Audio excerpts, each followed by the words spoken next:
side of home plate, and I hear a loud bam. And I look around, and behind third base in the third base dugout, which is cinder block, I see a rifle. Mo Brooks, so calm after living through just a nightmare. The congressman, part of that baseball practice that was going on when a gunman opened fire last June. Several people were injured, including, of course, House Majority Whip Steve Scalise, who just went in for another surgery recently and came out. His recovery continues. The GOP team was back on the field this morning for their first practice, and it was the same place where the attack happened. Congressman Mo Brooks joins us now. Congressman, good to see you well. It's good to see you back on the show.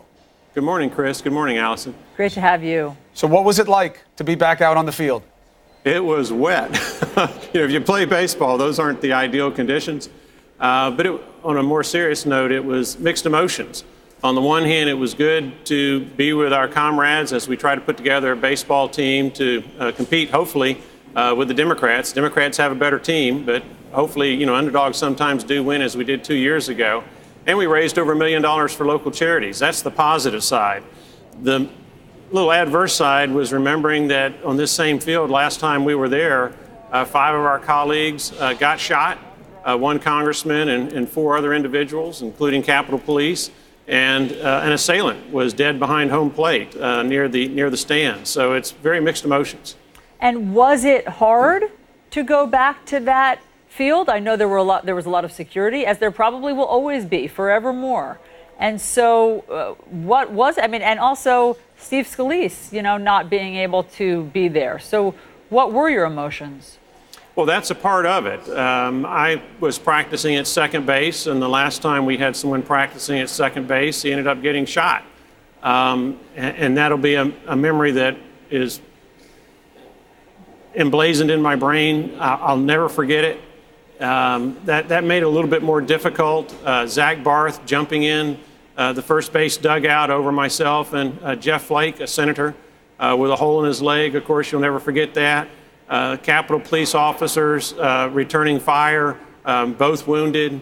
There are a lot of mixed emotions. There's no way to get around those mixed emotions, but it was good to be back on the ball field and overcoming those emotions to try to play baseball, which for a century now has been America's pastime. So that was a very enjoyable part.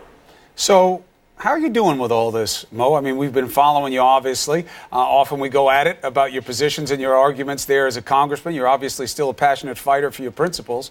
But how has it been for you living through something like that? That wasn't another day of practice. That wasn't something bad you heard about. You lived it. And a lot of people, that lasts a lifetime. Well, initially, you can't help but think about it almost constantly as you go over what happened, the things that were lucky, the good decisions you made, perhaps the decisions you could have made that were better. But with the passage of time, it's further and further behind us. And quite frankly, I don't think about it except when I'm at that ball field on the one hand, or when someone asks me about it. Other than that, I'm looking forward, not back. And Congressman, remember in the days afterwards, after such a harrowing experience, there was some hope that because everybody was praying for Steve Scalise and everyone who was wounded, that would be some sort of glue and some sort of permanent unifying bond, having lived through that trauma, that people would be bonded. And I'm just wondering how long that lasted, and if you think that there is still some, silver lining that came out of that. Well, if you're talking about from a partisan basis, the Democrats have their beliefs, the Republicans have their beliefs. And quite frankly, that bipartisanship ended the night of the game when the Democrats took us to the woodshed. We're competitors, and they're fighting for their belief systems. We're fighting for our belief systems. And when it came to that baseball game, obviously they were not going to give us any quarter. And like I said, they took us down pretty bad the day after the shooting occurred. But still, it was in sport. It was enjoyable. It was pleasant. Right. On the ball field before the game, we were very close to each other. There was bonding. And we raised over $1 million for charity. We had roughly 25,000 people in attendance at the Washington Nationals baseball stadium. So that's quite an experience that helped all of us recover from what transpired. All right, so let's talk a little bit about what you guys are dealing with down there. You have a job that really you shouldn't have to have, which is going over the behavior of people who are either about to get into positions of power or while they're in positions of power.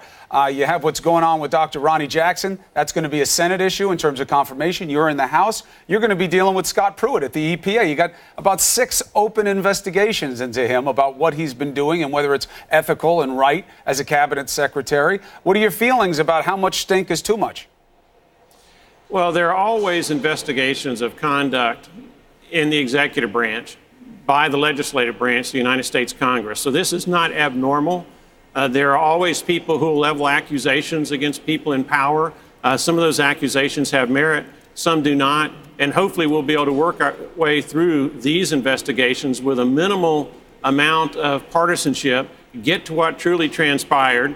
And once we have gotten to the facts and the truth of the matter, then the executive branch can make whatever decision they need to make in order to repair whatever damage has been done to their reputation if those accusations and allegations are substantiated by evidence.